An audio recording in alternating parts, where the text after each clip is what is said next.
भक्तीला सुरुवात करण्याआधी आपण पुन्हा सर्व मंडळी आणि वायर यावेळेला गाणं गातील, कारण आपण प्रभूच्या पायाजवळ आलेले आहोत, त्याच्या मंदिरामध्ये आलेले आहोत. आपण त्याच्या समोर नम्र लीन झाल्याशिवाय कोणताही आशीर्वाद तो आम्हाला देणार नाही. आणि म्हणून आपण ते गीत गाणार आहोत. शून्य से लेके तूने मुझे रच लिया अपने ही रूप में, प्रेम किया आनंद प्रेम से दिया पुत्र मेरे मुक्ति के लिए. अनोखा प्यार, अनोखा प्यार.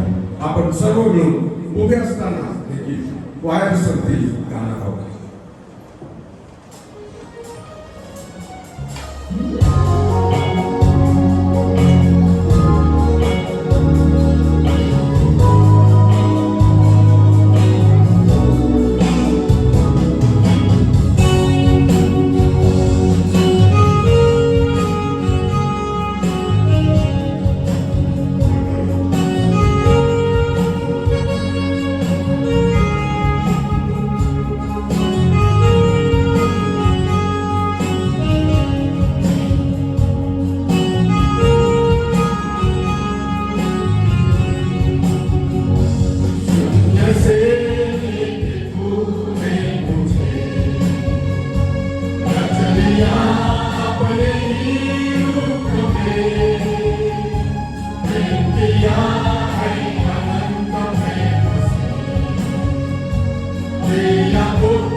Guru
कोणी बाहेर जाणार नाही.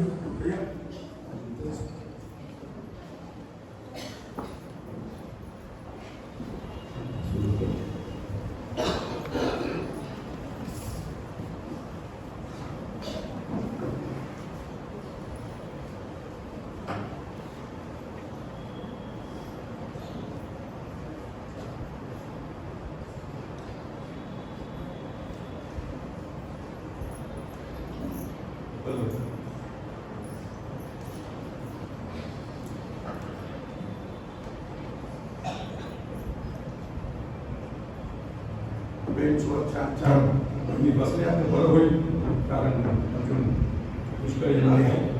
तरी आपण ऍडजस्ट करू. छान छान. हॅलो.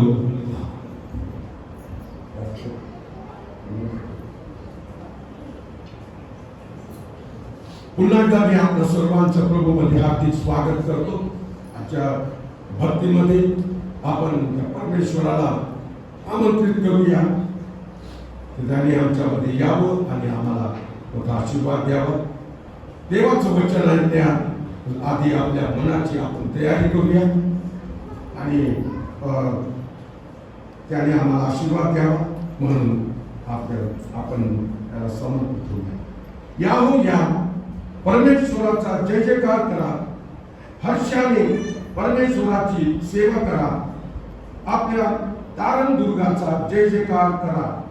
उपवास स्मरण करीत आपण त्याच्या पुढे जाऊ, स्तोत्रे गात त्याचा जय जयकार करू, कारण परमेश्वर थोर देव आहे, सर्व देवांहून तो थोर राजा आहे. त्याच्या हाती पृथ्वीची खोल स्तने आहेत, पर्वतांची उत्तुंग शिखरेही त्याचीच आहे. समुद्र त्याचा आहे, त्यानेच तो उत्पन्न केला, कोरडी भूमीही त्याच्याच हाताने रचली गेली. याहो या, परमेश्वर जो आपला उत्पन्न करता, त्याच्या पुढे आपण गुडघे टेकू, त्याची उपासना करू, त्याला नमन करू, कारण तो आपला देव आहे आणि आपण त्याच्या कुळातील प्रजा, त्याच्या हातचा कळप आहोत. आज तुम्ही त्याची वाणी ऐकाल आणि त्याच्या जवळ याल तर किती बरे होईल. यावर या, परमेश्वर जो आपला उत्पन्न करता, त्याच्या पुढे आपण गुडघे टेकू, त्याची उपासना करू, त्याला नमन करू, कारण तो आपला देव आहे आणि आपण त्याच्या कुळातील प्रजा, त्याच्या हातचा कळप आहोत. आज तुम्ही त्याच्याकडे याल, आज तुम्ही त्याची वाणी ऐकाल आणि त्याच्याकडे याल तर किती बरे होईल. परमेश्वर त्याचं वाचलेलं वचन आमच्यासाठी आशीर्वादित करू. आपण थोडक्यात प्रार्थना करू. त्याआधी मी वाईच्या मुला मुलींचं मनापासून आभार मानतो. फार सुंदर गीतं तुम्ही सादर केलेली, आमच्या मनाची तयारी केली आणि म्हणून तुमची मनापासून आभार मानतो. आपण आपले डोळे झाकूया, आपल्या माना खाली लावूया, आपल्या प्रभूकडे आपण लक्ष देऊया. पवित्र पवित्र पवित्र सेनाधीश परमेश्वर देव बापा, राजांच्या राजा आणि प्रभूंच्या प्रभू, आम्ही मनापासून तुझी स्तुती करतो, तुला धन्यवाद देतो. गौरव, मान, महिमा आणि सन्मान येशू तुला देतो, कारण त्यासाठी तू योग्य आहेस. आजच्या पवित्र वारासाठी मी तुझे आभार मानतो. मागील आठवडाभर तू आमचा चांगल्या प्रकारे सांभाळ केलास. आम्हाला खायला अन्न, लिहायला वस्त्र, राहायला घर तू दिलंस. कृपेवर कृपा करून सर्व स्वर्गीय आशीर्वादांनी तू आम्हाला आशीर्वादित केलंस, म्हणून मी तुझे मनापासून आभार मानतो. खरोखर मागील दिवसामध्ये तू किती चांगला आहे याचा अनुभव तू आम्हाला येऊ दिलास, म्हणून पण मी तुझे मनापासून आभार मानतो. आज जी तुझी स्तुती करण्यात आली वायाच्या द्वारे तुझं नाव उंचावलं आहे, कारण आकाशाखाली मनुष्यांमध्ये केवळ तुझंच नाव अतिशय सामर्थ्यवान असं आहे. तुझ्या नावात आम्हाला पापांची क्षमा आहे. तुझ्या नावात प्रभू आम्हाला आरोग्य आहे. तुझ्या नावात आम्हाला सामर्थ्य प्राप्त होतं आणि केवळ तुझ्या नावाद्वारे आम्ही स्वर्गात पित्याजवळ जाणार आहोत. असं सुंदर नाव तू आम्हाला दिलंस, आम्ही तुझी स्तुती करतो. त्या नावाची महती आम्ही वर्णन केली प्रभू गीतांच्या द्वारे. प्रभू आम्ही तुला उंचावतो प्रभू, कारण त्यासाठी फक्त तू आणि तू योग्य आहेस. आलेल्या सर्वांसाठी मी तुला कोटी कोटी धन्यवाद देतो प्रभू. प्रभू, ज्यांनी आपल्या मनाची तयारी करून तुला भेटण्यासाठी, तुझी वाणी ऐकण्यासाठी, तुझा आशीर्वाद प्राप्त करून घेण्यासाठी जे सर्व प्रिय बहिणी भाऊ, सर्व लहान तो वेळेवर या ठिकाणी आले, त्या सर्वांसाठी मी तुझी मनापासून स्तुती करतो. जे येण्याच्या मार्गात आहेत त्यांचाही मार्ग तू मोकळा कर आणि त्यांनाही तू घेऊन ये. ज्यांनी अजूनही आपलं मन कठीण करून प्रभू या तुझ्या पवित्र मंदिराला, तुझ्या आशीर्वादाला पाठ झालेले, पाठ फिरवले, त्या प्रियजनांशी तू बोल प्रभू. आम्ही नेहमी तुझ्या पवित्र मंदिरात रोपलेले असावे अशी तुझी इच्छा आहे, कारण तेथेच बंधूंनी ऐक्याने एकत्र राहणं किती चांगलं आणि मनोरम आहे, कारण तेथेच तू आम्हाला आशीर्वाद म्हणजे सार्वकालिक जीवन देण्याचं अभिवचन दिलं आहे. आणि म्हणून आम्ही तुझं पवित्र वार कधी न चुकवता तुझ्या पवित्र मंदिरात तुझी भक्ती उपासना करण्यासाठी आम्ही एकत्रित यावं. काही क्षुल्लक कारण आम्ही सांगून आम्ही घरीच राहतो. बाबा, आम्ही किती वर्ष आमच्या घरात राहणार आहोत. ज्या तुझ्या घरात आम्हाला कायम राहण्यासाठी तू लवकर घ्यायला येणार आहेस, ते घर आम्हाला प्रिय वाटू. तू आमच्यामध्ये उपस्थित आहेस, म्हणून पण मी तुला धन्यवाद देतो प्रभू. म्हणून ज्यांनी आपलं मन कठीण केलेलं आहे प्रभू, त्यांच्याशी तू बोल प्रभू, अशी मी तुला प्रार्थना. ही भक्ती आम्ही तुझ्या स्वाधीन करतो. या भक्तीचा चालक मालक तूच. येशूच्या नावात प्रार्थना केली म्हणून तू आहे. आमेन. यावेळेला आपण प्रभूची स्तुती करण्यासाठी, प्रभूचं गौरव करण्यासाठी उभे असताना विजय संगीत मध्ये गीत नंबर 174 आपण गाऊया. या हो प्रियजन, या हो जाऊ चला परमेश्वर सदैव. 174 आणि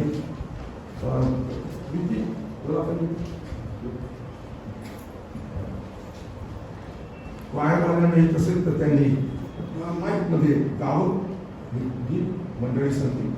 आपण सर्वजण उभे असताना हे गीत गाणार आहोत.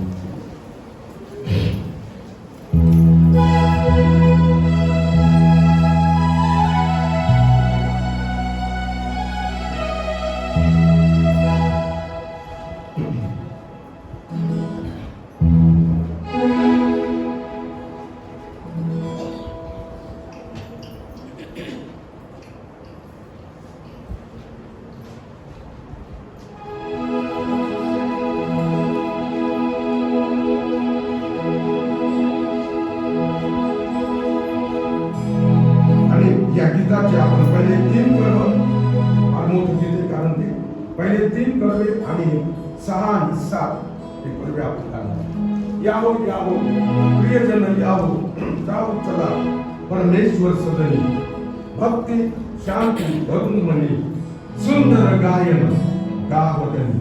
आपण सर्व मिळून देवाची स्तुती या गीताच्या द्वारे करूया.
बसूया आणि बसलो असताना आपण आणखी एक गीत गाणार आहोत.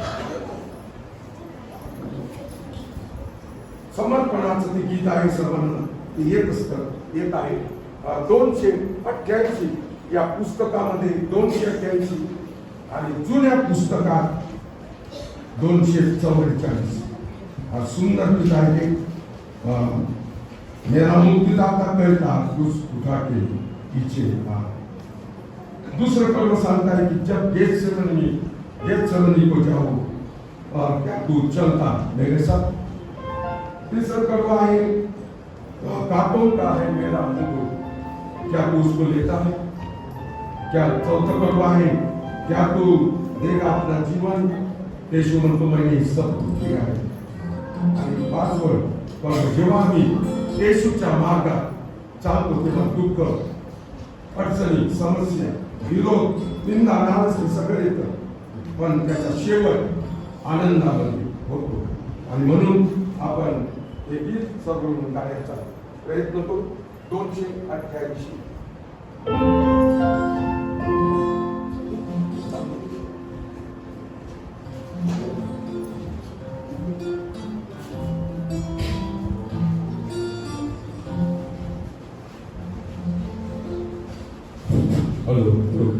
आपण सर्व मनापासून हे गीत गाणार. मेरा मुक्तिदाता कहता, मेरा मुक्तिदाता कहता, मेरा मुक्तिदाता कहता, क्रूसों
मैं चलो प्रभु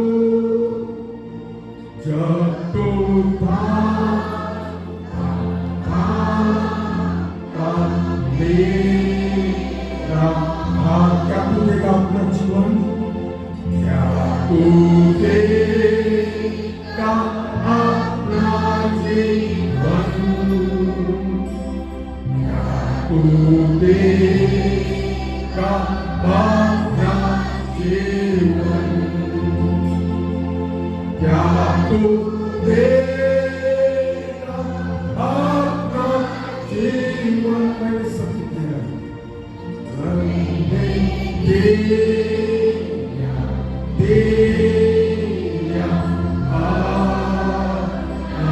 प्राण तेरे साथ मैं चलूं प्रभु,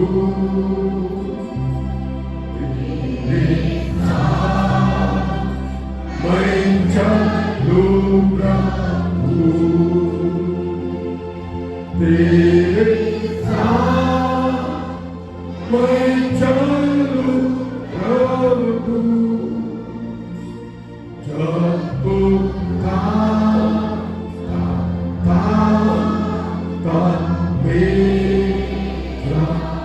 तू के मां का आनंद, तू के मां का आनंद,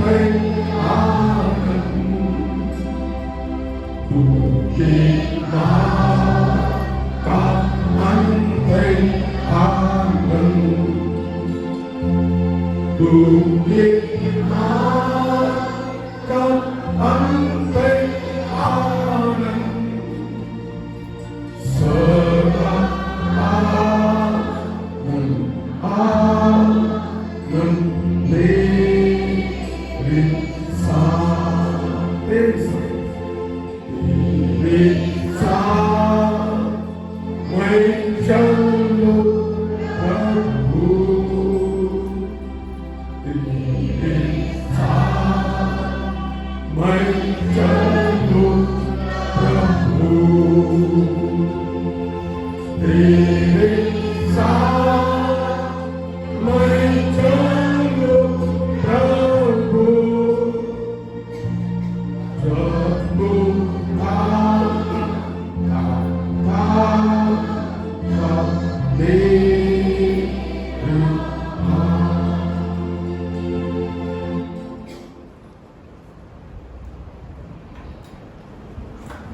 आई बाईने वाचण्याकरता आपण देवाचं वचन काढूया आणि आपण त्यावेळेला स्तोत्र संहिता 92 आपण काढूया आणि उभे असताना ते आपण वाचणार आहोत.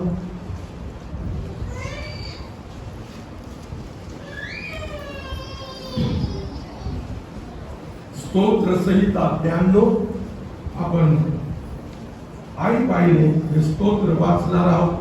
त्यानंतर आपण प्रेषितांचा विश्वास मताधिकार देखील संपत्ती बोलणार आहोत.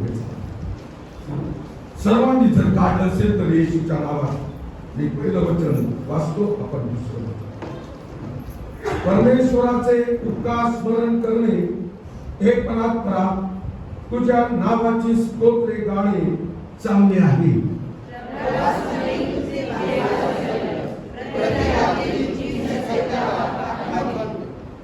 दशतंतु वाद्य सता व वीणा यांच्या साथीने गंभीर स्वराने गाणे चांगले आहे.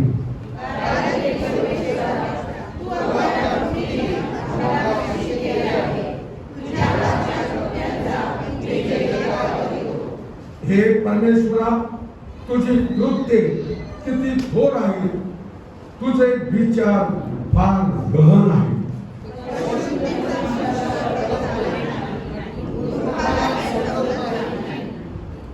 दुर्जन गवताप्रमाणे उगवतो व सर्व दुष्कर्मी उत्कर्ष पावते, म्हणजे त्यांचा कायमचा विध्वंस ठरलाच. हे परमेश्वरा, तू तर सदा सर्वकाळ उच्चस्थानी आहेस. हे परमेश्वरा, पहा तुझे वैरी नाश पावतील, सर्व दुष्कृत्यांची दानादान होईल.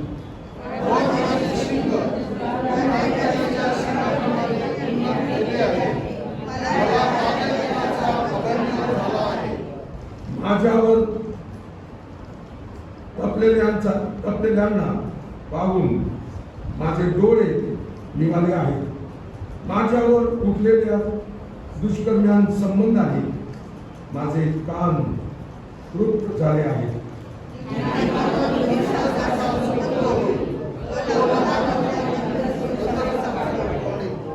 आपण 13, 14 आणि 15 ही तिन्ही वचनं सर्व मिळून सांगतील. वाचूया. जे परमेश्वराच्या घरात रोवलेले आणि ते आपल्या देवाच्या अन्नात समृद्ध होतील. लोकांनाही ते फळ देत राहतील. ते व्रतबली व तपबली असतील. यावरून दिसेल की परमेश्वर सर्व आहे.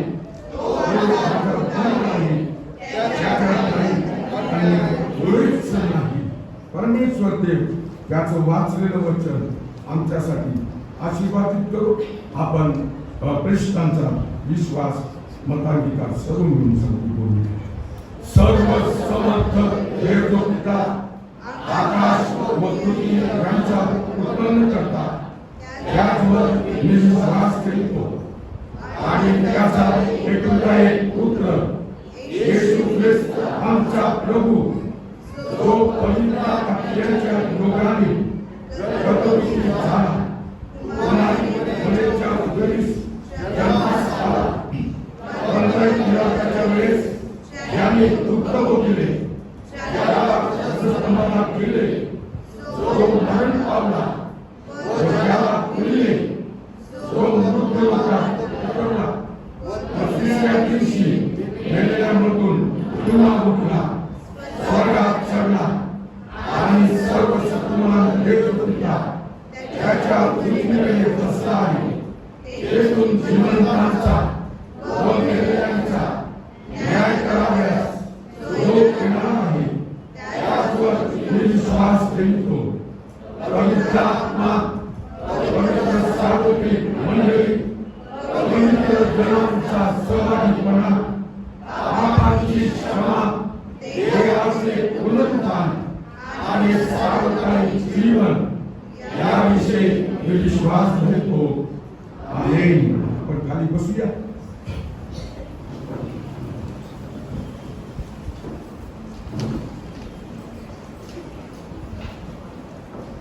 आपण मध्यस्थीच्या प्रार्थनेमध्ये जाणार आहोत आणि काही विषयांसाठी आपण विशेष प्रार्थना करणार आहोत. विनंती आहे की आमची बहीण जी जालन्याला आहे, भिंगी चिंगी आणि भिंगी, तर तिचा 16 तारखेला वाढदिवस आहे आणि त्याच दिवशी तिच्या मुलीची मागणी दयाच्या मुलासोबत नाही का. दया ना, दया, आपली दया मलाखी, दया का दयाने, दया मलाखी जी आता जालन्याकडला मुंबईला असते, तिच्या मुलासोबत दिल्लीच्या मुलीची मागणी त्याच दिवशी, तिचा वाढदिवस आहे त्याच दिवशी ठेवलेला आहे. त्यांनी प्रार्थना मागितलेली आहे. आणखी देवाची स्तुती करू की तुलसीबाईची मुलगी सोनीला आली ना, घरी आली. तिच्यासाठी आम्ही प्रभूला धन्यवाद देऊ. आम्ही महिला, आमच्या मंडळीतील सर्व महिला बहिणींसाठी प्रभूला धन्यवाद देणार आहोत. कारण महिला दिन होऊन गेला. किती तारखेला होता? 8 मार्चला होता. पण आज आम्ही बहिणीला आम्ही काही मंडळीकडून तर नाही, पण फुल नाही, फुलाची पाकळी आम्ही तुमच्यासाठी आणलेली आहे. त्याचा स्वीकार करून आपण जाताना घेऊन जाऊ. देव तुम्हाला आशीर्वाद देऊ आणि तुमचं सहाय्य करू.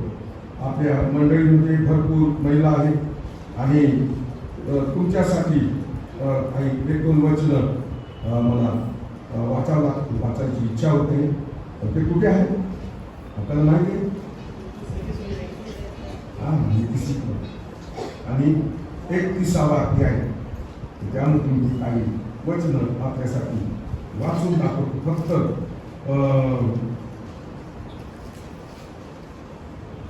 तिथे सद्गुणी स्त्री विषयी सांगितलेलं आहे. सलमान राजांनी हे नीतिसूत्र लिहिलेलं आहे आणि ते आपण थोडक्यात वाचलं. खूप भरपूर सद्गुणी स्त्री गृहिणी, जी खरी गृहिणी आहे,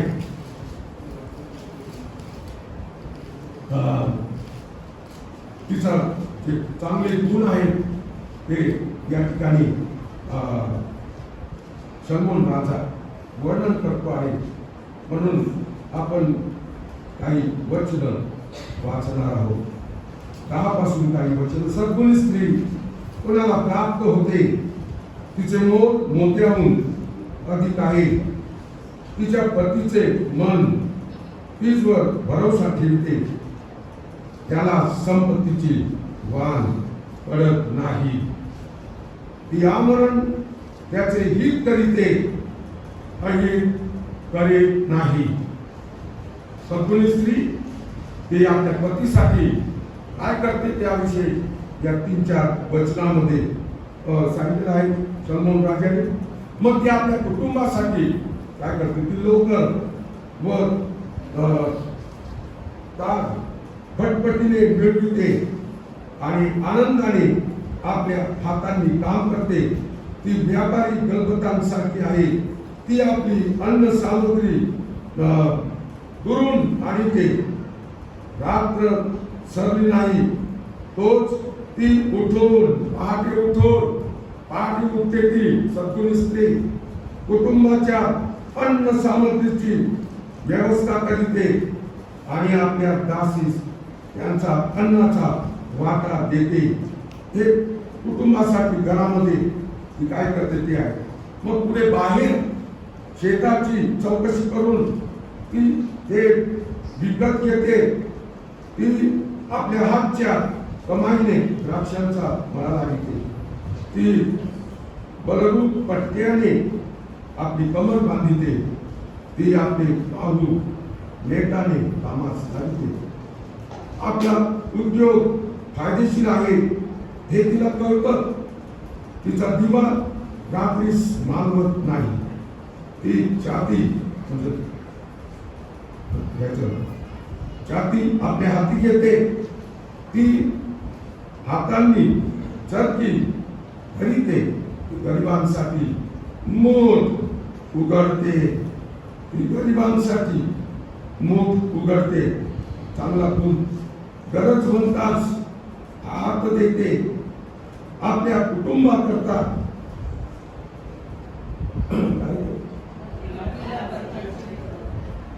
श्वेता वाचा तुम्ही पुढे 31 पासून. आपल्या कुटुंबाकरिता तिला बर्फाचे भय वाटत नाही, कारण तिचे सर्व कुटुंब गिरवी जीवनात पांघरलेले असते. ती आपणासाठी वेलबुट्टीदार पलंकोस करीते. तिचे वस्त्र तलम तागाचे व जांभळे आहे. तिचा पती वेशीत देशाच्या वडील मंडळीत बसला असता तेव्हाच ओळखीता येतो. ती तागाची वस्त्रे करून विकिते. व्यापाऱ्यास कमरबंद विकत देते. बल व प्रताप हीच तिची वस्त्रे आहेत. ती पुढील काळाविषयी निश्चिंत राहते. तिच्या तोंडातून शुद्धतेचे बोल निघतात. तिच्या जीवेच्या ठाई दयेचे शिक्षण असते. ती आपल्या कुटुंबाच्या आचार विचारांकडे लक्ष देते. ती आळशी बसून अन्न खात नाही. तिची मुले उठून तिला धन्य म्हणतात. तिचा नवराही उठून तिची प्रशंसा करून म्हणतो. बहु स्त्रियांनी सद्गुण दाखविले आहे, पण तू त्या सर्वांहून वरचढ आहेस. सौंदर्य भुलविणारे आहे व लावण्य व्यर्थ आहे. परमेश्वराचे भय बाळगणाऱ्या स्त्रीची प्रशंसा होते. तिच्या हाताचे श्रम फल तिला लाभू द्या.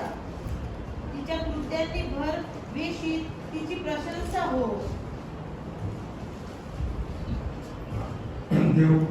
देवा वाचलेलं वचन आमच्या मंडळीतील बहिणींसाठी खरोखर आशीर्वादित करू. फार सुंदर वचन आहे. सौंदर्य भुलविणारे आहे, लावण्य व्यर्थ आहे. परमेश्वराचं भय बाळगणाऱ्या स्त्रीची प्रशंसा होते. तिच्या हाताचे श्रमफल तिला लाभू द्या.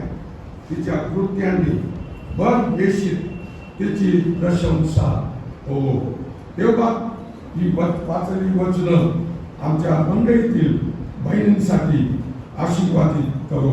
आपण यावेळेला प्रार्थनेमध्ये जाणार आहोत. आमच्या या बहिणींसाठी आम्ही प्रार्थना करणार आहोत आपण एकत्र. आणि ज्यांना प्रभूने आरोग्य दिलं त्यांच्यासाठी प्रभूला धन्यवाद देऊ. जे सर्व आज प्रभूला भेटण्यासाठी आपण आला, आपल्या सर्वांसाठी मी आमच्या शहादा मंडळीसाठी आपण प्रभूला धन्यवाद देऊ.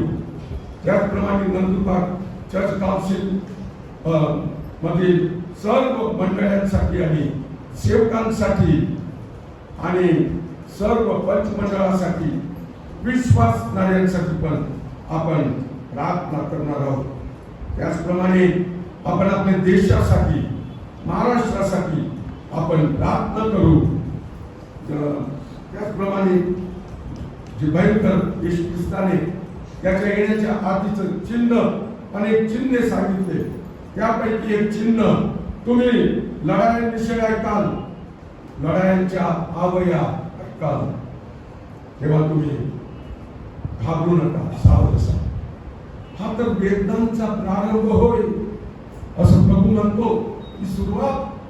आणि म्हणून आम्हाला घाबरून जाण्याची गरज नाही. आपल्याला माहिती आहे रशिया आणि युक्रेन, नाव आठवतच नाही. युक्रेन लहानसा देश आहे युरोपियन. रशिया बलाढ्य देश आहे. दोन बलाढ्य देशांपैकी अमेरिका आणि रशिया. पण अजून तिथे लढाई चालू आहे. आम्ही यासाठी प्रार्थना करू की या रशियन जो व्लादिमीर पुतिन जो त्यांचा अध्यक्ष आहे त्याला प्रभूने सद्बुद्धी देव आणि लहानशा आपल्या भावावर तो चाल करून गेलेला आहे. त्याला त्यांनी सद्बुद्धी देव म्हणून आपण प्रार्थना करणार आहोत. आपण सर्वजण आपले डोळे झाकूया, आपल्या माना खाली लावूया आणि आपल्या प्रभूच्या आपण प्रार्थना करूया.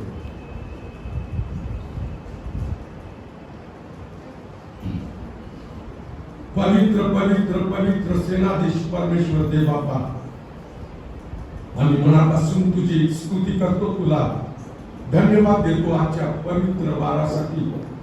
आणि मोठ्या संख्येने प्रभू तू आम्हाला आज तुझ्या पवित्र मंदिरात तू आणलंस. इतकं सुंदर मंदिर तू आम्हाला दिलंस, ज्या मंदिराला पुढच्या वर्षी 90 वर्ष होणार आहे.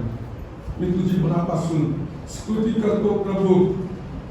या मंदिरामध्ये कितीतरी तुझ्या सेवकांनी, दास लोकांनी, आमच्या मिशनरी बहिणींनी, भावांनी येऊन सेवा केली.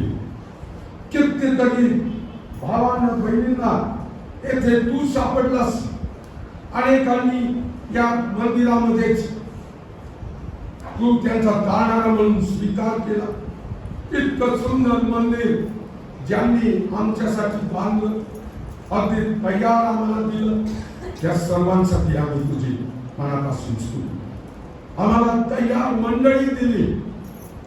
आम्हाला काही मिळविण्याची गरज पडली नाही. तुझी स्तुती असो आमच्या शहादा मंडळीसाठी. शहादा मंडळीचे अध्यक्ष, सेक्रेटरी, खजिनदार आणि सर्व पंचमंडळ, सेवक वर्ग या सर्वांसाठी येशू तुला धन्यवाद देतो. एक पर्यंत या मंडळीला या कल्पाला चालविण्यासाठी तू या सर्व पदाधिकाऱ्यांचं सहाय्य केलंस, म्हणून पण तुझे आभार मानतो. आमच्या मंडळीत असलेले सर्व प्रिय विश्वासणारे कुटुंबीय या सर्वांसाठी मी तुझी स्तुती करतो. सर्वांना या दिवसामध्ये तू सांभाळत आहेस प्रभू. मागील 2 वर्षात आमचे कितीतरी प्रिय लोक तुझ्याकडे आले, आम्हाला सोडून. पण मी तुझी स्तुती करतो की तू आम्हाला अजूनही या जिवंताच्या भूमीवर जिवंत असं ठेवलेलं आहे. फक्त जिवंत लोकच तुझी स्तुती करतील. तुझं वचन सांगतं प्रेते तुझी स्तुती करतील काय? नाही, जे जिवंत आहे तेच. आणि म्हणून येशू तुला मी धन्यवाद देतो. आमच्या शहादा मंडळीतील सर्व विश्वास नायकांसाठी जे येथे आलेले आहेत प्रभू, आपल्या मनाची तयारी करून तुला भेटण्यासाठी, तुझं वचन ऐकण्यासाठी, त्यांच्यासाठी मी तुझी मनापासून स्तुती करतो. प्रभू, आज तू आमची भेट घेत, तुझा दास तुझं वचन आमच्याकडे आणत असताना प्रभू, त्याला तुझ्या पवित्र आत्म्याचा दुप्पट वाटा दे. पवित्र आत्म्याच्या सामर्थ्याने भर आणि तुझ्यापासून त्याने आमच्यापर्यंत तुझं वचन आणावं असं तू हो दे. प्रभू, मी तुझी स्तुती करतो. नंदुरबार चर्च काउन्सिल आणि त्यामध्ये असलेल्या सर्व मंडळ्या, शहादा, तोरणमाळ, धडगाव, मुंदलवर, सेलिमपूर आणि तळोदा, नळगव्हाण, नंदुरबार, धमनाच्या, वाक्षेपा आणि धानोरा, वसई आणि त्याप्रमाणे धुळे, शिरपूर आणि इतर जे मंडळी आहेत खेड्यांमध्ये आणि सर्व सेवक वर्ग, त्यांच्यासाठी आम्ही तुझी मनापासून स्तुती करतो.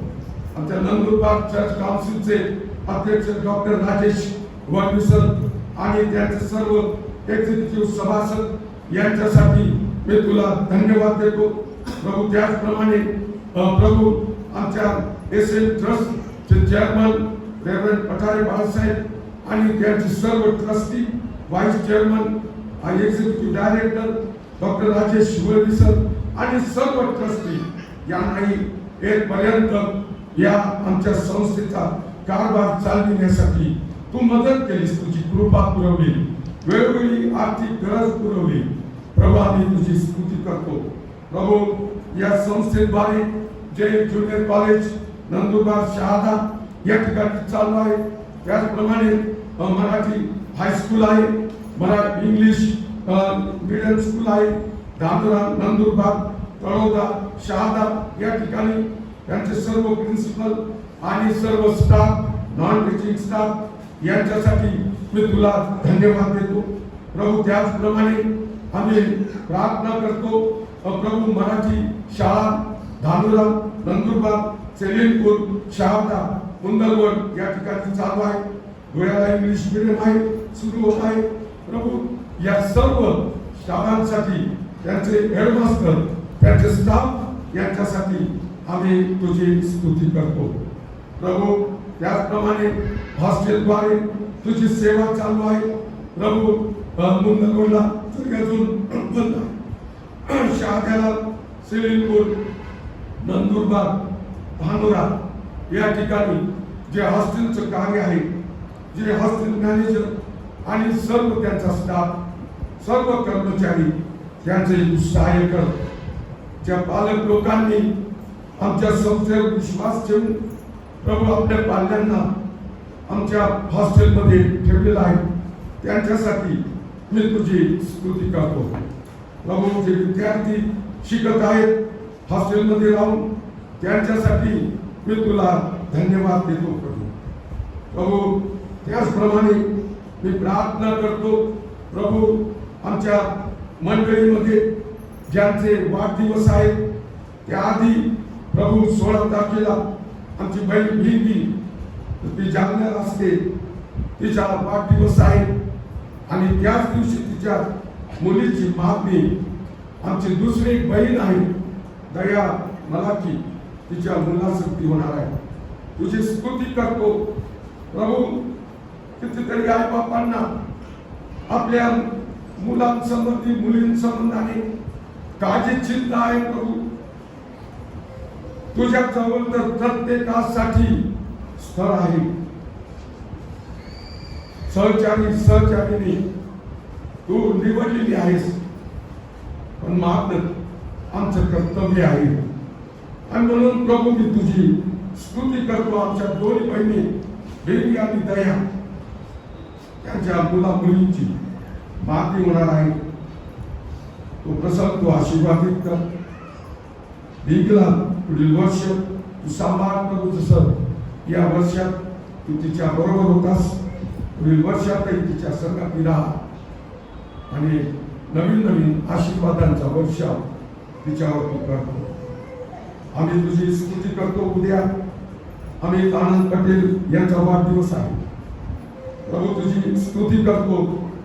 त्याला प्रभू मागील वर्षभर सांभाळलं. इंग्लिश मीडियम मध्ये पुष्कळ मोठी जबाबदारी आहे. क्लर्क आणि कॅशियर म्हणून पर्यंत त्याचं तू सहाय्य केलं. कोणत्याही प्रकारचा घोटाळा उदिला नाही. ही फार मोठी तुझी दया आहे प्रभू. प्रभू त्याच्यासाठी मी तुला धन्यवाद देतो.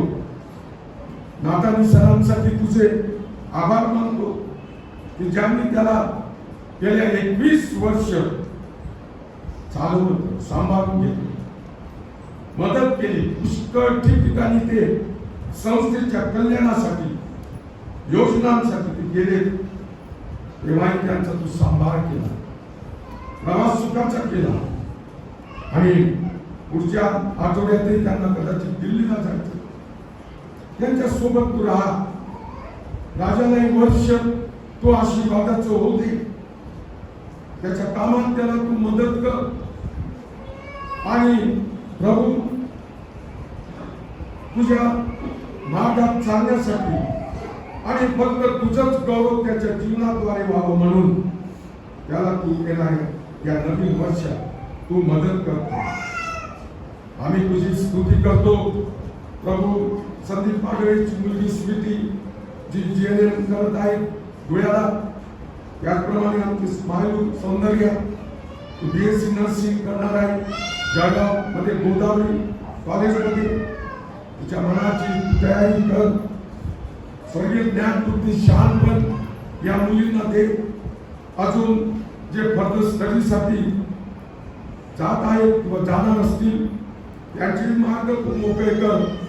आणि त्यांना त्यांच्या शिक्षणामध्ये तू स्वर्गीय ज्ञान बुद्धी शहाणपण त्यांना पुरवून दे अशी मी तुला प्रार्थना करतो. प्रभू आम्ही आमच्या क्वायरसाठी तुझी स्तुती करतो. सर्व आमचे तरुण मुलं मुली जे क्वायर मध्ये भाग घेत आहेत तुझी स्तुती करतायत. ज्यांना तू एक दान दिलेलं आहे, विशेष संदीप आणि विकी यांच्यासाठी मी तुझे आभार मानतो. येशू कितीतरी श्रम ते करतात प्रभू, पडद्याच्या मागे प्रॅक्टिस करतात. त्यांना कधीच तू कमी पडू देणार नाही. त्यांच्यासाठी तुझ्या जवळ आशीर्वाद आहे प्रभू. आणि म्हणून ते त्यांना तू देऊन टाक या तरुणपणाच्या दिवसामध्ये अशी मी तुला प्रार्थना. आम्ही आमच्या देशाला विसरत नाही. आमचा भारत देश, आमच्या भारत देशाचे राष्ट्रपती, उपराष्ट्रपती, पंतप्रधान डॉक्टर नरेंद्र मोदी आणि त्याचप्रमाणे त्यांचं मंत्रिमंडळ, केंद्रीय मंत्रिमंडळ, सर्व केंद्रीय संस्था ज्या देशामध्ये प्रभू कार्यरत आहेत त्यांच्यासाठी मी तुझी स्तुती करतो. प्रभू केंद्राचे आणि सर्व जे वेगवेगळे राज्य आहेत त्यांचे संबंध तू चांगले राहू दे प्रभू. आमच्या महाराष्ट्रासाठी हे तुझी स्तुती करतो. आमच्या महाराष्ट्राचे राज्यपाल कोश्यारी साहेब आणि प्रभू चीफ मिनिस्टर प्रभू उद्धव ठाकरेजी, त्यांचं मंत्रिमंडळ, त्याच्यासाठी मी तुला धन्यवाद देतो. पुष्कळ प्रश्न आहेत प्रभू, पुष्कळ समस्या आहेत. नैसर्गिक आपत्ती, कोरोनामुळे प्रभू भयंकर स्थिती खराब झाली. आमच्या महाराष्ट्राची भयंकर प्रभू महागाई वाढलेली आहे आणि खूप प्रश्न आहेत त्यांच्या समोर. ते सर्व प्रश्न सोडविण्यासाठी तू त्यांचं सहाय्य कर. सध्या विधानसभेचं अधिवेशन चालू आहे. त्यामध्ये जे प्रश्न येत आहेत त्या प्रश्नांना उत्तर देण्यासाठी आमचे मुख्यमंत्री आणि मंत्रिमंडळाचं तू विशेष करून सहाय्य कर. आमच्या महाराष्ट्रात, देशात असलेला सर्व भ्रष्टाचार नष्ट कर प्रभू. आमच्या देशात आणि महाराष्ट्रात असलेल्या सर्व ख्रिस्ती संस्था ज्या प्रभू तुझ्या सुवार्तेचं कार्य करीत आहेत, अनेक संस्था बंद झालेल्या आहेत कारण त्याचा फंड रोखून ठेवल्यामुळे. तरी प्रभू ज्या संस्था आजही कार्यरत आहेत, टीव्हीद्वारे, रेडिओद्वारे आणि वेगवेगळ्या प्रसारणाद्वारे प्रभू ते तुझी सुवार्ता गाजवित आहेत, सेवा करीत आहेत, त्या सर्व संस्थांचे चालक आणि कर्मचारी त्यांना पण आम्ही तुझ्या हातामध्ये सोपवितो. प्रभू आज आम्ही आजच्या भक्तीसाठी तुला धन्यवाद देतो. आता तुझं वचन आम्ही ऐकत असताना आमच्या सर्वांच्या मनाची तू तयारी कर आणि आजचं तुझं वचन तुझ्या दासाकडून जे ते ऐकण्यासाठी आमचे कान तू मोकळे कर आणि आमचं मन तू समर्पित कर अशी तुला प्रार्थना.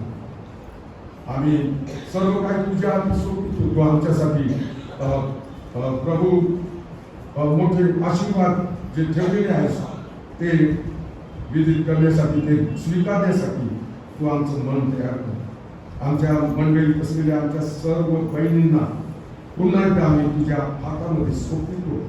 जरी 8 तारखेला हा जागतिक महिला दिन होता तरी आमच्या मंडळीत त्या फार मोठी शोभा आहे आणि पुष्कळ बहिणी प्रभू तुझं कार्य करीत आहे, तुझी सेवा करीत आहे, वेगवेगळ्या प्रकारे वेगवेगळ्या खात्यामध्ये सेवा करीत आहे.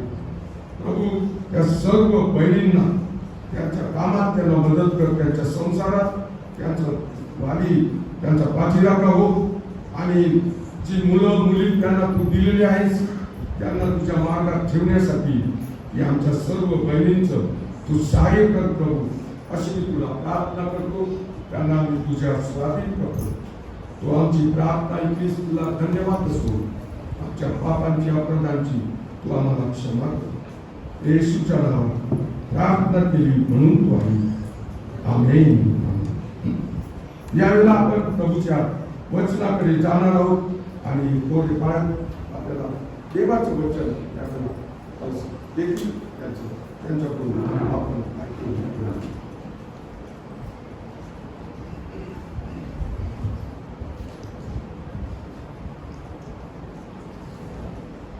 सर्वांना ख्रिस्तात सलाम. महिला दिन आपण नक्कीच साजरा करत आहोत, पण महिला दिनाचा संदेश महिला दिनाच्या अगोदर झाला नाही, नंतर झाला नाही, आज नाही, म्हणून थोडीशी निराशा होईल. पण असो, देवाच्या इच्छेप्रमाणे जे वचन देवाने आजच्या दिवसासाठी राखून ठेवलेलं होतं की देव आपल्या समोर आणत आहे असा आपला विश्वास आहे. म्हणून वचनाचा आपण स्वीकार करणार आहोत. आजच्या म्हणण्यासाठी जो शास्त्रभाग निवडण्यात आलेला आहे तो आहे रोमकरास पत्र याचा 12वा अध्याय पहिली 2 वचन. रोमकरास पत्र याचा 12वा अध्याय आणि त्याच्यातली पहिली 2 वचनं मी आपल्यासाठी वाचतो. म्हणून बंधुजनो, मी देवाच्या करुणेमुळे तुम्हाला विनवतो की तुम्ही आपली शरीरे जिवंत, पवित्र व देवाला ग्रहणीय यज्ञ म्हणून समर्पण करावे, ही तुमची आध्यात्मिक सेवा आहे. देवाची उत्तम, ग्रहणीय व परिपूर्ण इच्छा काय आहे हे तुम्ही समजून घ्यावे. म्हणून या युगाबरोबर समरूप होऊ नका, तर आपल्या मनाच्या नवीनीकरणाने स्वतःचे रूपांतर होऊ द्या.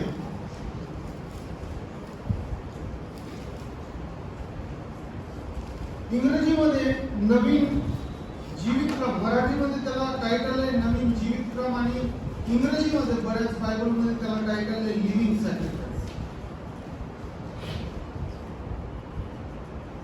हा जो शास्त्रभाग आहे रोमकरास पत्र, याच्यामध्ये पौलाने रोममधील मंडळीला हे पत्र उद्देशून लिहिलेलं आहे आणि हे पत्र लिहिण्यामागचा एक विशेष इतिहास आहे किंवा एक विशेष कारण आहे त्या गोष्टीला की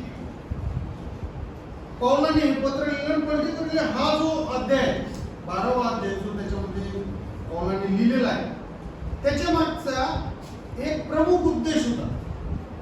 त्या काळात काय झालं होतं की ज्या वेळेला देवाचं वचन लोकांपर्यंत पोहोचायला सुरुवात झाली आणि त्यावेळेला लोकांना शिकवलं गेलं की शरीर नश्वर आहे स्तोत्र 90 मध्ये आपण वाचतो, राखीच्या बुधवारी पण आपण वाचलं की शरीर मातीला माती होतं, धुळीला धूळ होतं. शरीर नश्वर आहे, पण आपण आपल्या आत्म्याचं रक्षण करणं खूप गरजेचं आहे.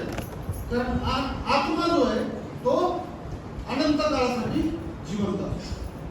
मग त्या अनंत काळामध्ये आपल्याला देवाच्या सानिध्यात राहायचंय का देवाच्या सानिध्य बाहेर जायचंय आणि अनंतकालीन आपल्याला यातनेमध्ये जायचंय, आपल्या आत्मा अनंतकालीन यातनेत न्यायचा आहे, हे ठरवणं महत्वाचं आहे.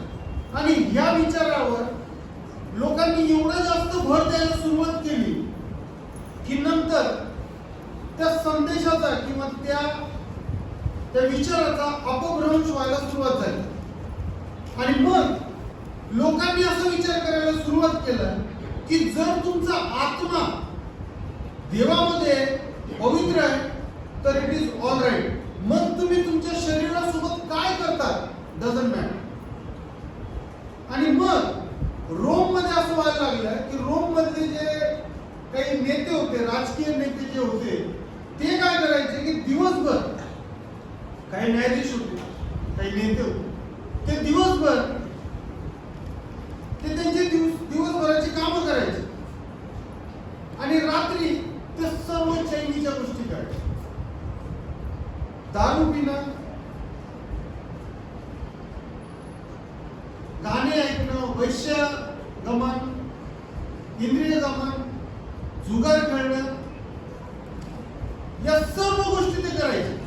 आणि सकाळी उठून पुन्हा ते त्यांचे कपडे बदलायचे, आंघोळी करायचे, कपडे बदलायचे आणि पुन्हा येऊन त्यांच्या कामावर लागायचे. पुन्हा ते न्याय करायचे, पुन्हा ते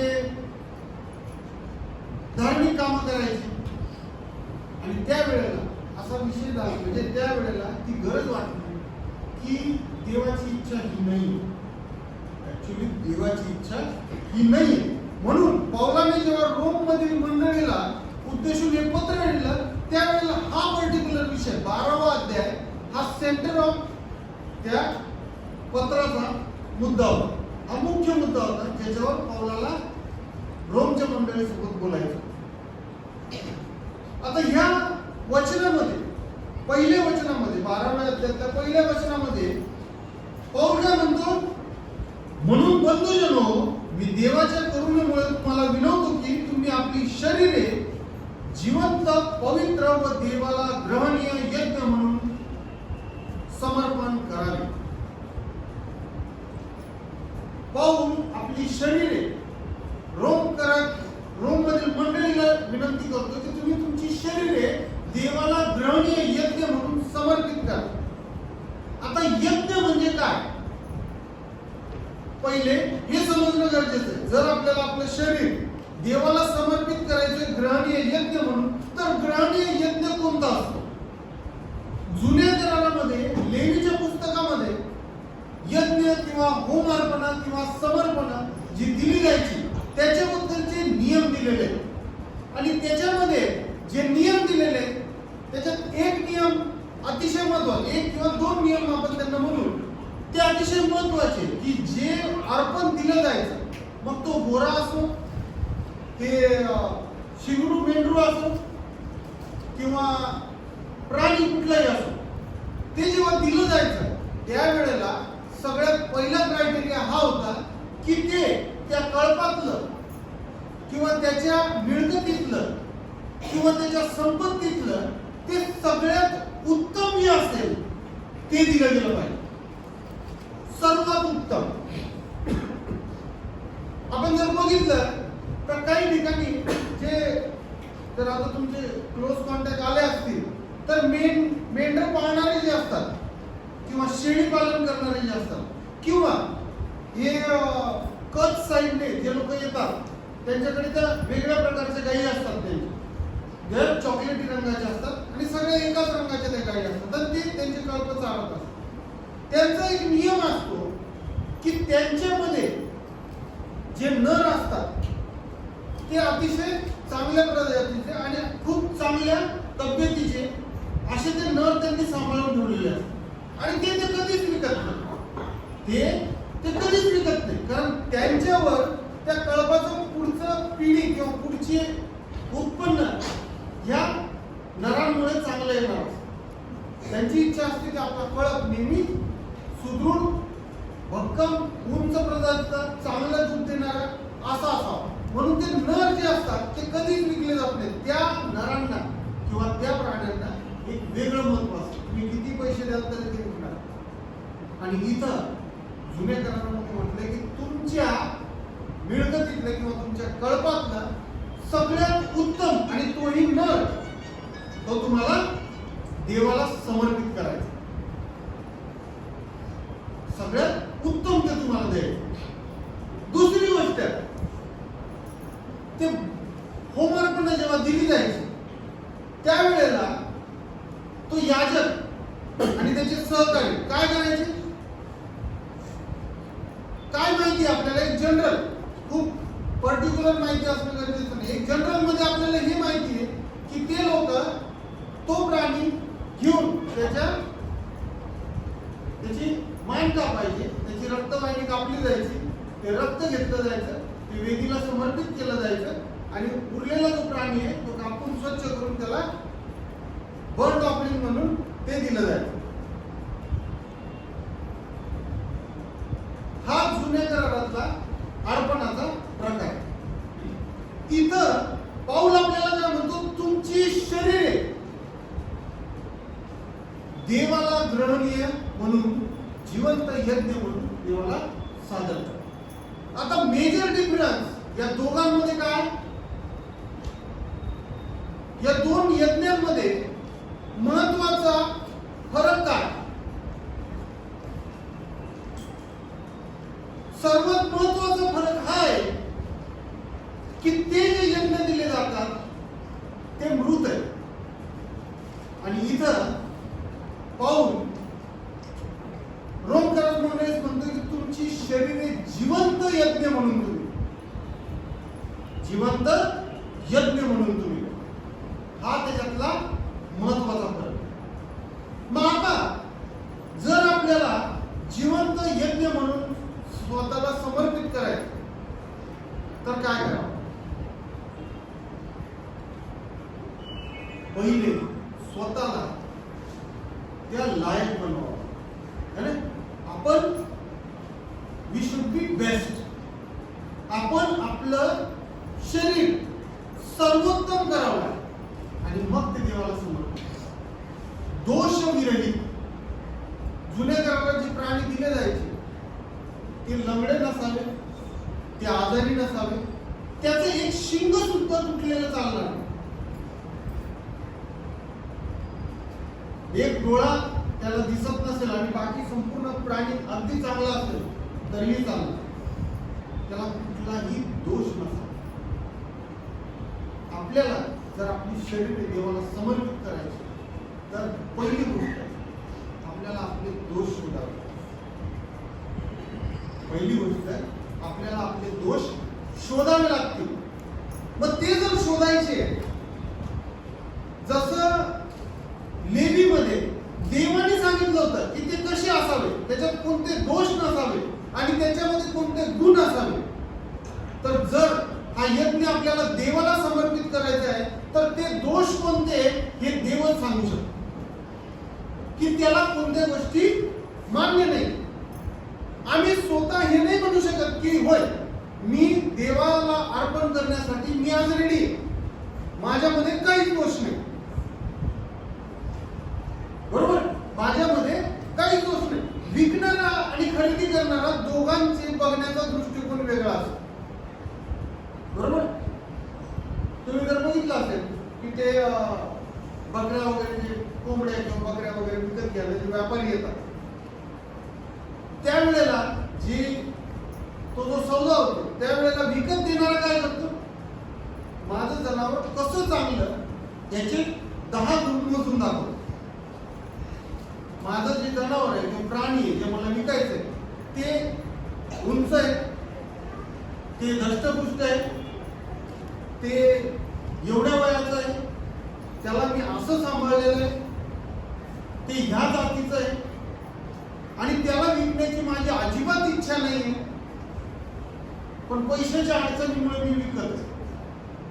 अनेक गोष्टी तो आपल्या आपल्या प्राण्याला चांगलं दाखवण्यासाठी सांगतो, कारण त्याला ते द्यायचं असतं, त्याला ते विकायचं असतं, त्याची इच्छा असते की मला जास्तीत जास्त किंमत मिळावी, खरेदीदार माझ्यावर खुश व्हावं आणि त्यांनी मला चांगली किंमत.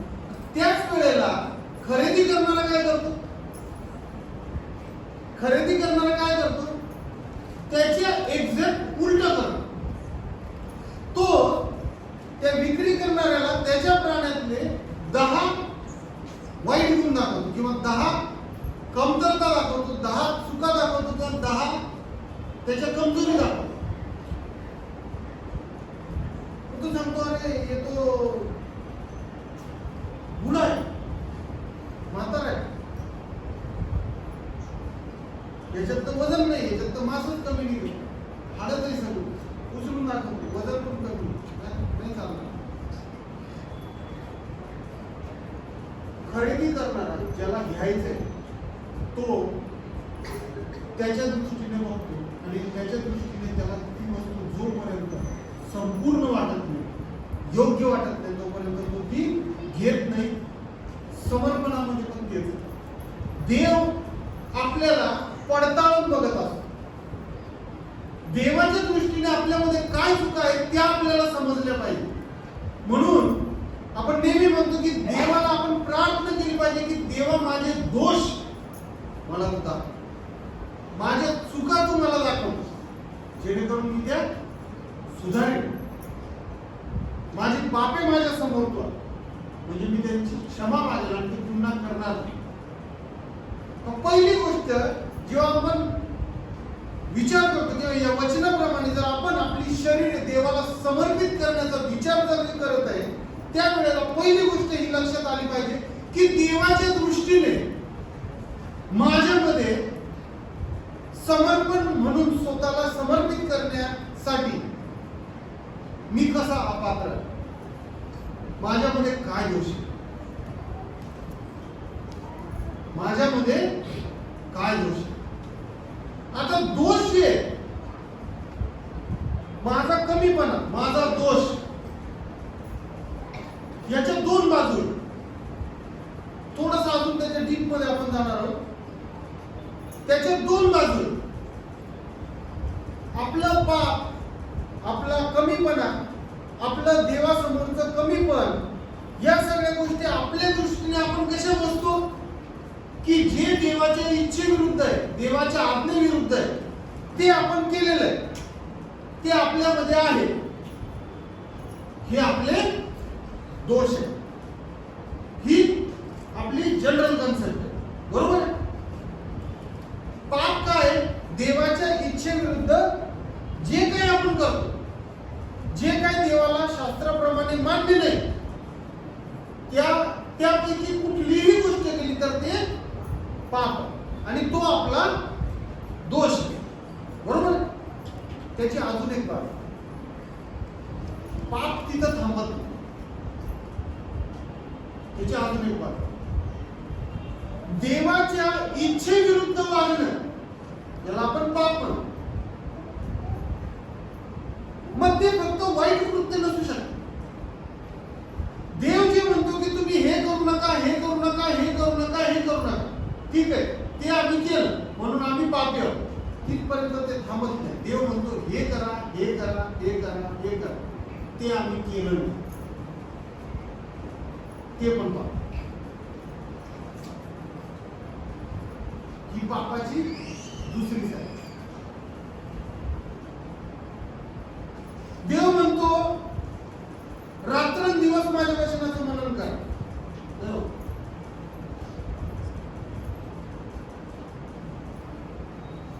कर्णा वाजवून, वीणा वाजवून माझ्यासाठी नवीन गीत गा. बरेच लोक स्तुती आराधना संपल्यानंतर चर्च मध्ये येतात, नाही होत. उपास समयामध्ये तो यशया 58 मध्ये बऱ्याच गोष्टी सांगितलेल्या आहेत. उपास समयामध्ये काय काय करा, गरजवंतांची मदत करा,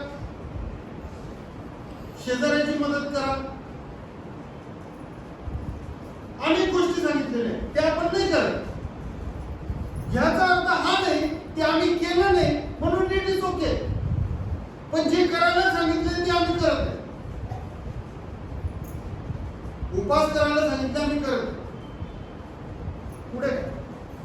स्टोरी अपूर्ण आहे.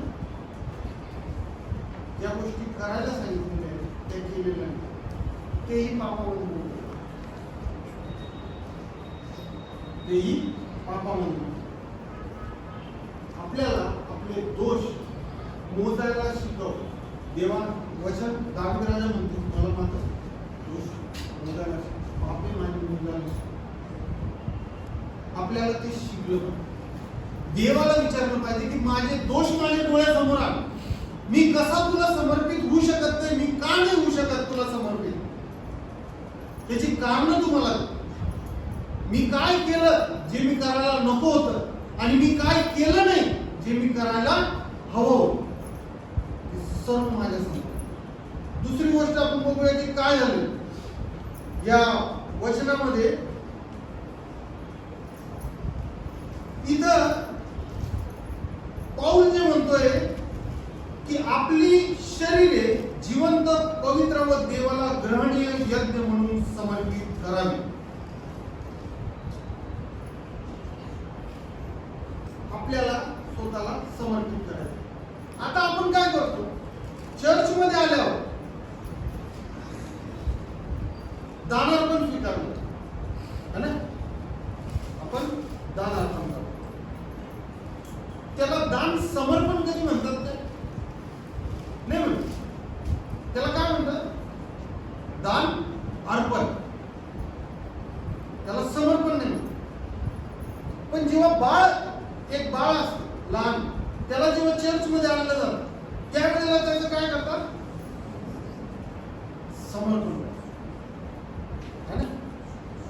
हा फरक थोडासा नाही. एक छोटीशी गोष्ट सांगतो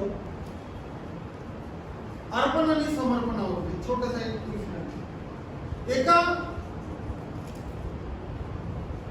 एका शेतकऱ्याच्या त्या तबेल्यामध्ये काही कोंबड्या आहेत आणि काही बकऱ्या, आणि त्यांच्यामध्ये आपसामध्ये चर्चा सुरू की जगामध्ये उपासमारी खूप वाढलेली, जगामध्ये उपासमारी, लोकांना खायला अन्न मिळत नाही, आपण काहीतरी करायला पाहिजे.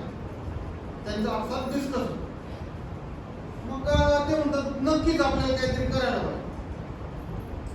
मग कोंबडी एक सल्ला देते आणि आपण असं करू, उद्यापासून आपण हे नक्की करू की जगातील प्रत्येक उपाशी व्यक्तीच्या ताटात किमान 2 अंडे आणि 1 मांसाचा तुकडा असला पाहिजे. आपण नक्की करू, किमान 2 अंडे आणि 1 मांसाचा तुकडा असलाच पाहिजे. तो बकरा चिडतो, तो म्हणतो जर हे नक्की केलं तर तू तर जिवंत आहे, तू अंडे देत राहशील, आमचं काय, आम्ही तर संपून जाऊ. हे मान्य नाही. आपल्यासोबत तसंच काय, आपण अर्पण द्यायला तयार आहे, देवाला देताना आपण अर्पण द्यायला तयार आहे, पण समर्पण करायला तयार, पण समर्पण करायला तयार. आपण म्हणतो ठीक आहे मी दानार्पण करेल, दशांश पण देईल, सगळ्या गोष्टी करेल, समर्पण नका.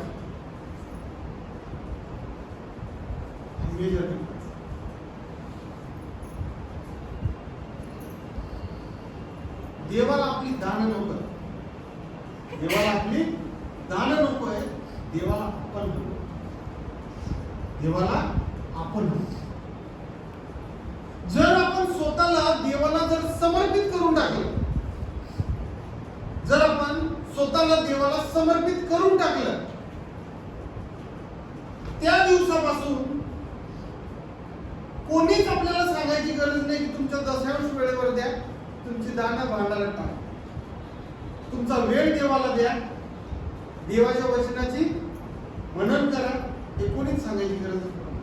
कारण आपण स्वतःला देवाला समर्पित करून टाकतो. आणि ज्या वेळेला आपण देवाला समर्पित करतो तेव्हा आपण सर्व काही देवाला समर्पित करतो, है ना. सर्व काही आपण देवाला.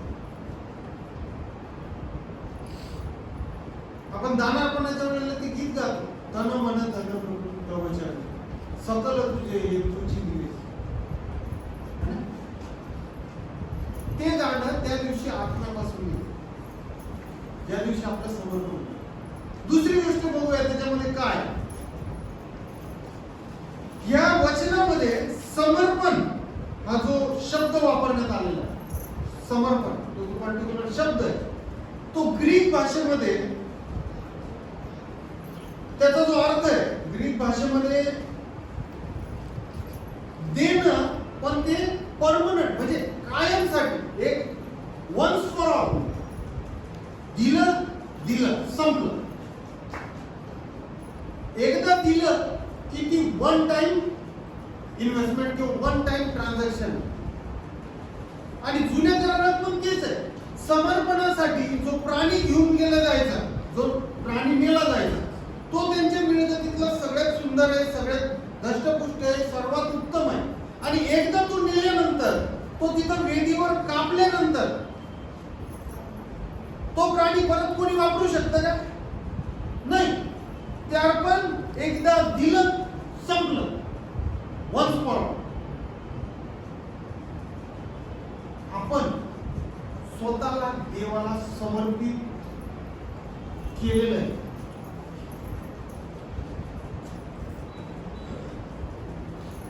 हे म्हणतो. कारण एकदा जर समर्पण होत आहे, एकदा जर समर्पण देवाला आपलं होत आहे, आपण स्वतःसाठी, जगासाठी, आपल्या जगित आयुष्यासाठी, आपल्या जीवनासाठी आपण स्वतःला मरत आहोत. त्या बाप्तिस्माच्या दिवशी पाण्यामध्ये जेव्हा बुडवलं जातं, ते symbolic way of saying that I am dead for the world and alive for God. मी जगासाठी मरण पावलेलं आहे आणि इथून पुढे माझं नवीन आयुष्य आहे, जे मी देवासाठी जगणार.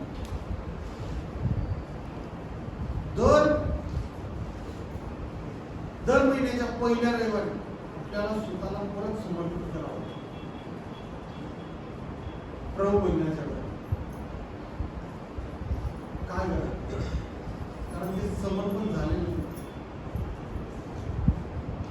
एकदा जर आपण समर्पित होऊन गेलेलो, दॅट्स ऑल.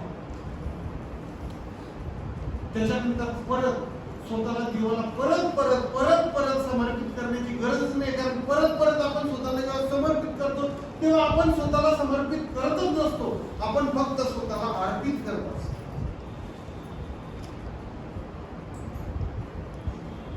तो यज्ञ पूर्ण होत नाही, तो देवाला ग्रहणीय होत नाही, आणि म्हणून तो यज्ञ परत करायची गरज नाही.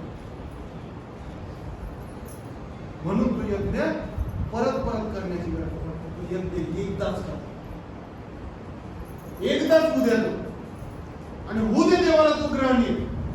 त्याच्यानंतर बघ पुन्हा दुसऱ्या गोष्टींची आपल्याला गरजच पडणार. जगी मोह संपून जातील, जगी गरजा संपून जातील, आणि मग फक्त तुम्ही आणि तुमचा देव एन्जॉय करा. तिसरी गोष्ट आपण बघणार आहोत.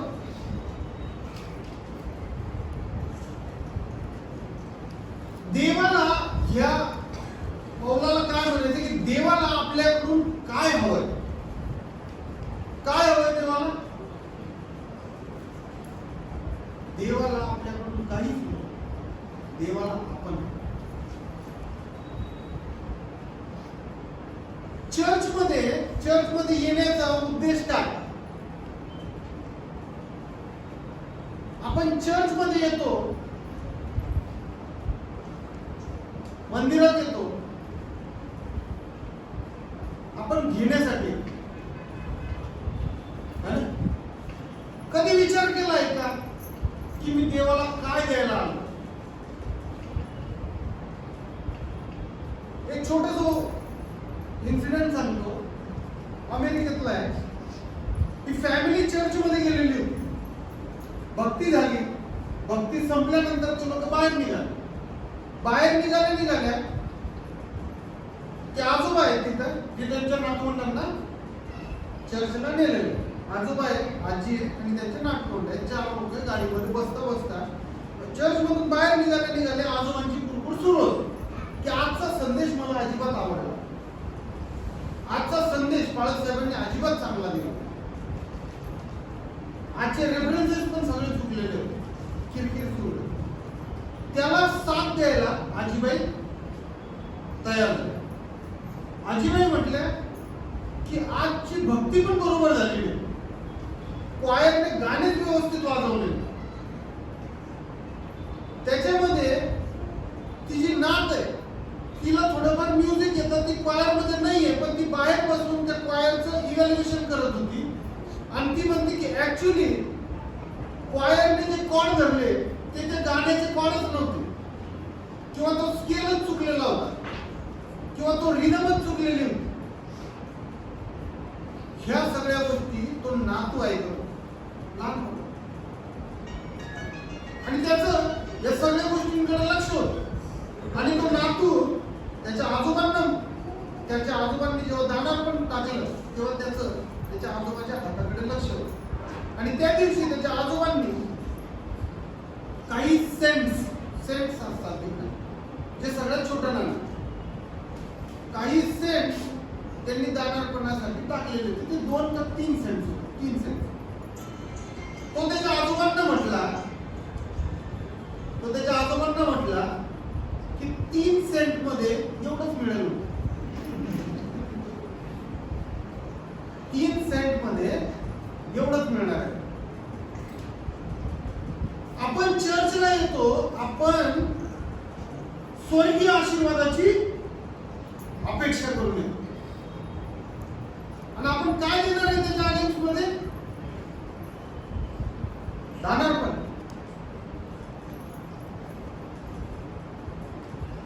जर स्वर्गीय आशीर्वाद पाहिजे ना तर स्वर्गीय यज्ञ करावा. स्वर्गीय आशीर्वाद जर मिळवायचे तर स्वर्गीय यज्ञ पण करावा. जगित यज्ञ करावा आणि स्वर्गीय आशीर्वाद मागायला नाही तर नाही. म्हणून पाऊल म्हणतोय की देवाला ग्रहणीय यज्ञ, आपला यज्ञ करू. आपला यज्ञ जगित आहे. आपण काय देतोय देवाला? इस्त्री टाईप कपडे, चांगला परफ्यूम, चांगली हेअरस्टाईल, चांगला मेकअप आणि थोडंसं दान. कशासाठी करतो आपण हे सगळं? चर्चला येण्यासाठी, बरोबर? चर्चला येण्यासाठी. मग चर्चला येताना आपण हे घेऊन येतो देवासाठी, आणि आपण म्हणतो देवा मला स्वर्गातून आशीर्वादित कर. स्वर्गापर्यंत आपला यज्ञ पोहोचतो. यज्ञ पण स्वर्गीयच करावं. देवाला आपण काय देतो? देवाला आपलं शरीर, आपलं जीवन देण्याची गरज आहे. शारीरिक समर्पण, आत्मसमर्पण, शारीरिक समर्पण आपलं देवाला होणं गरजेचं आहे. आणि शेवटची गोष्ट पाऊल इथे काय म्हणतो? आपली शरीरे जिवंत, तो जो शब्द वापरलेला आहे जिवंत यज्ञ म्हणून समर्पित. जिवंत. ख्रिस्तासाठी मरणं ख्रिस्तासाठी जगण्यापेक्षा खूप सोपं आहे. ख्रिस्तासाठी मरणं ख्रिस्तासाठी जगण्यापेक्षा खूप सोपं. Let's make choices. आता एखाद्याला जर सांगितलं की ठीक आहे महिनाभर तू सगळं काय करायचं, सगळं तुला जे काय करायचं ते करायचं, आणि महिन्याभरानंतर हे सगळं सोडून द्यायचं आणि फक्त ख्रिस्तासाठी करायचं, नाहीतर तुला मी आज मारून टाक.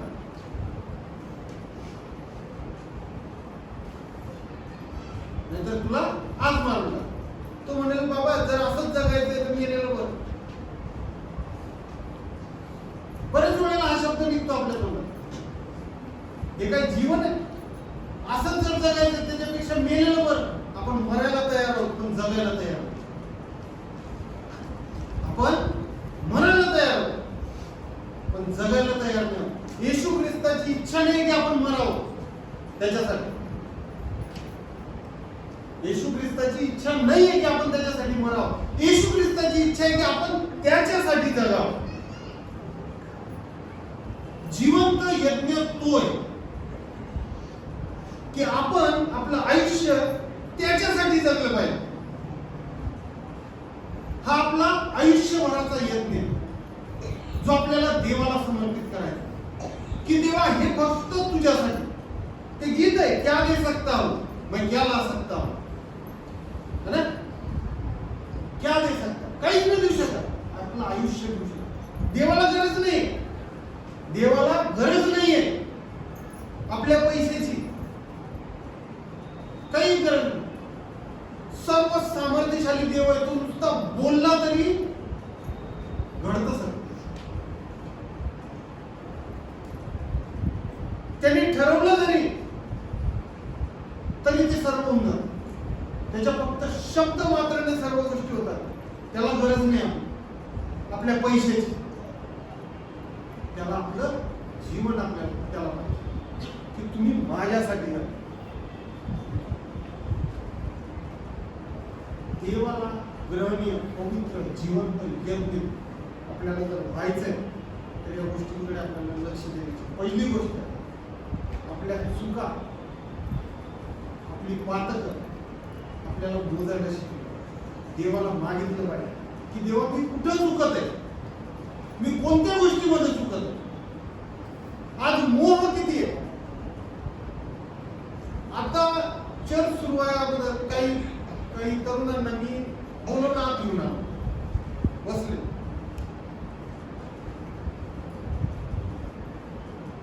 मोह कसला आहे? जगाचा मोह, देवाचा नाही. देवाच्या वचनाचा मोह का नाही पडत?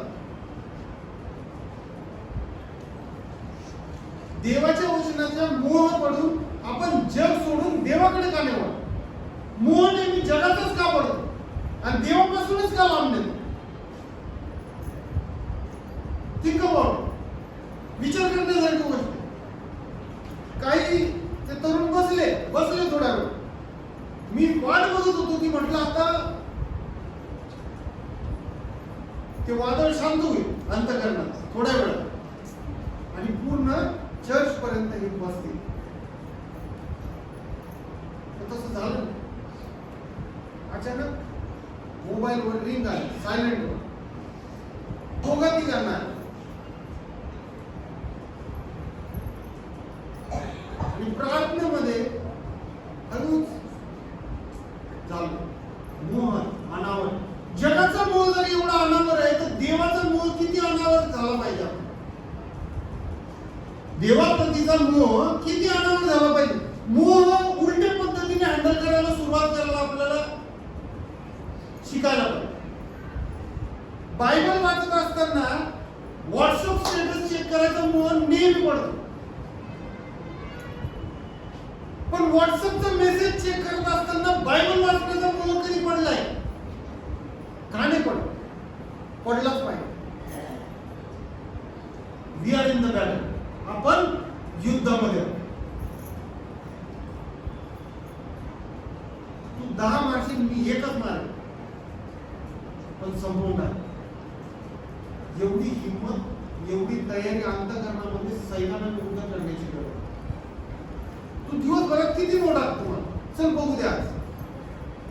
चॅलेंज देतात की आज तू माझ्या देवापासून मला दूर नेण्यासाठी तू किती मोठा टाकणार आहे. आज बघतो मी तुला. आज माझा उपवास आहे आणि होऊन जाऊ दे.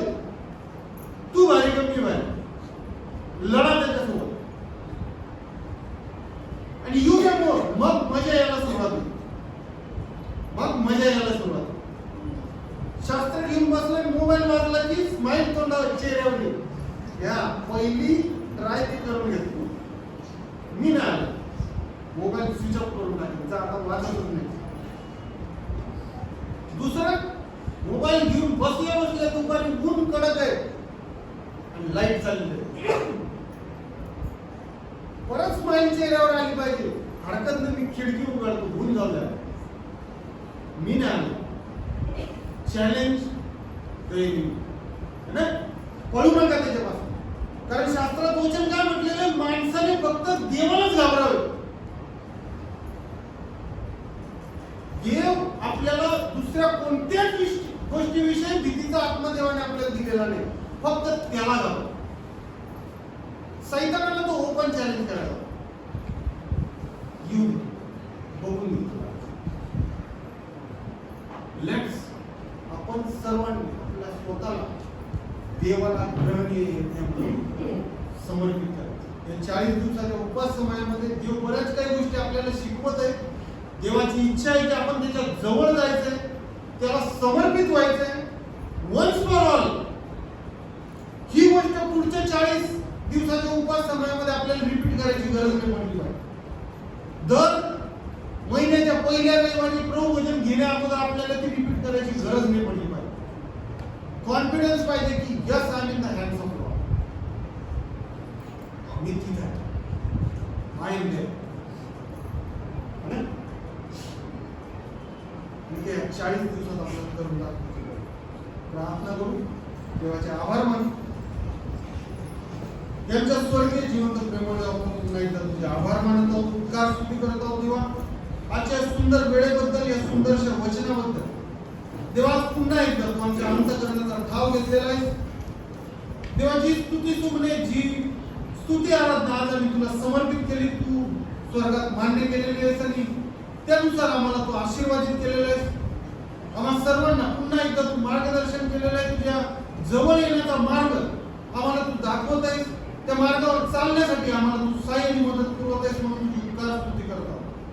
देवा पुन्हा एकदा आजचे वचन आम्ही अंतःकरणात घेऊन जात असताना देवा प्रार्थना करतो, या वचनाप्रमाणे जगण्यासाठी आम्हाला सहाय्य आणि मदत कर दे.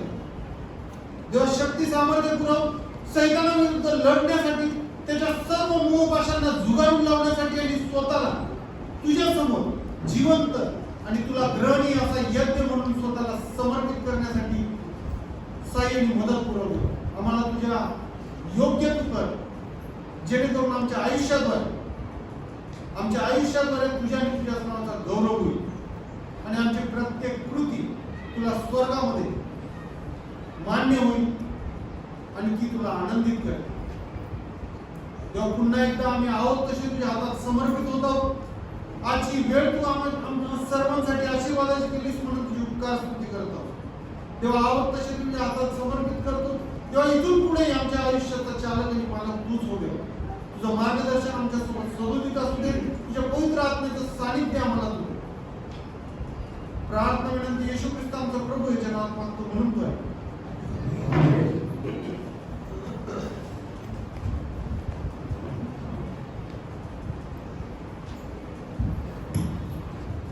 देवाच्या वचनासाठी मी प्रभूला धन्यवाद देतो आणि आज पुढे त्यांच्यासाठी मी प्रभूला धन्यवाद देतो, त्यांचे आभार मानतो.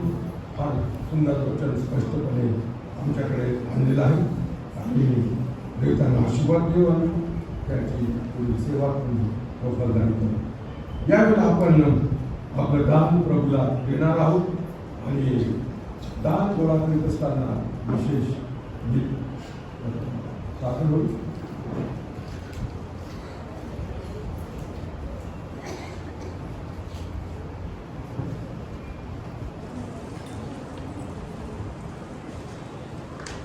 हे विजय संगीत मधून गीत गाणार आहे. सर्व ख्रिस्तासाठी काही, सर्व शक्ती जीव प्राण. त्यांच्याकडे विजय संगीत आहे, त्यांनी पण आपण पण पाहू शकता. त्या सर्वांना माहीत आहे की आणि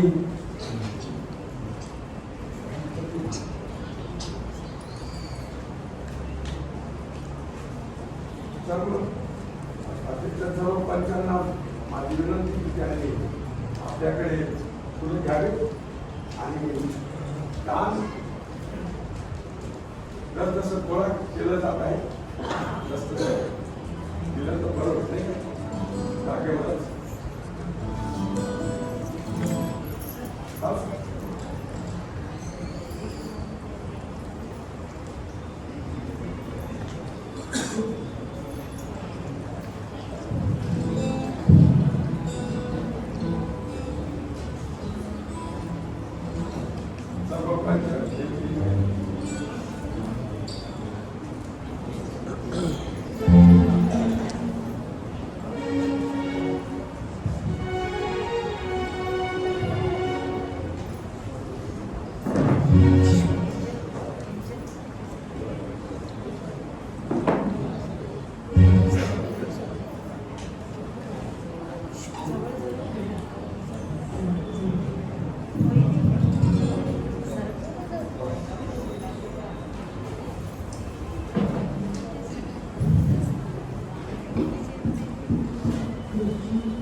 प्रभू त्यांचा उपयोग त्याच्या गौरवासाठी करून घेऊ.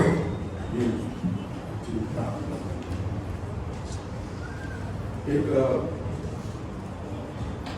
दशमांश आहे एका बहिणीचा इंग्लिश मीडियम मध्ये 240 रुपये आपल्यासमोर. आपण या दानावर आशीर्वाद मागू. प्रत्येक पूर्ण दान आणि प्रत्येक पूर्ण देणगी परमेश्वर आम्हाला तुझ्यापासून आहे आणि सर्वात अवर्णनीय असं दान येशू ख्रिस्ताच्या द्वारे तू आम्हाला दिलंस म्हणून आम्ही तुझी मनापासून स्तुती करतो. प्रभू आम्ही तुझी स्तुती करतो. आमच्या शहादा मंडळीचे लोक प्रभू तुला देणारे लोक आहेत आणि त्यांनी जे काही आपल्या कमताईतून दान दिलेलं आहे प्रभू त्याचा तू स्वीकार केलेला आहे. त्याबद्दल मी तुझे मनापासून आभार मानतो. तुला धन्यवाद देतो प्रभू. ज्यांनी दिलं आणि ज्यांना देता आलं नाही अशा सर्वांवर तू आशीर्वाद पाठव. तुला देण्याने आमचं काही कमी होत नाही. तुला देण्याने आमचं वाढत जातं आशीर्वाद. याचा अनुभव घेण्यासाठी प्रभू आपल्या लोकांना तू तयार कर. या दानासाठी मी तुझे आभार मानतो. याचा उपयोग तुझ्या गौरवासाठी तुझ्या मंडळीच्या उन्नतीसाठी अनेकांच्या आध्यात्मिक वाढीसाठी प्रभू तू करून घे अशी मी तुला विनंती करतो. म्हणून हे दान तू आशीर्वादित आणि पवित्र कर. आम्ही तुझ्या स्वाधीन करतो. येशूच्या नावात प्रार्थना केली म्हणून तो आहे. आमेन. यावेळेला आपण उभे राहूया आणि प्रभूने शिकलेली प्रार्थना म्हणून आणि आशीर्वाद घेऊ. सुगंध देव परात्पर हे गीत गाऊन आपण शांतीने जाऊ. हे आमच्या स्वर्गातील पित्या तुझे नाम पवित्र मानले जाऊ. तुझे राज्य येऊ जसे स्वर्गात तसे पृथ्वीवरही तुझ्या इच्छेप्रमाणे हो. आमचे रोजचे भाकर आज आम्हास दे आणि जसे आम्ही आपल्या गुन्ह्यास ऊन सोडतो तसेच तू आमची गुन्हे आम्हास सोड आणि आम्हास परीक्षेत आणू नकोस तर आम्हास सर्व वाईटापासून सोडू. कारण की राज्य सामर्थ्याने गौरव हे सर्व काळ तुझीच आहे. आमेन. आणि आता आपल्या तारणाऱ्या प्रभू येशू ख्रिस्ताची कृपा देव बाप याची प्रीती आणि पवित्र आत्म्याची गोड संगती येथे असलेल्या आमच्या शहादा मंडळीतील सर्व विश्वासणाऱ्यांबरोबर ख्रिस्ताची मंडळी आणि देवाचं निवडलेलं इस्रायल राष्ट्र यांच्या बरोबर आता आणि सदा सर्व काळ आमचा प्रभू येशू ख्रिस्त जो लवकरच आपल्या मंडळीला घेण्यासाठी अंतरात येणार आहे त्याच्या येण्याच्या दिवसापर्यंत सदोदित राहू. आमेन. आमेन.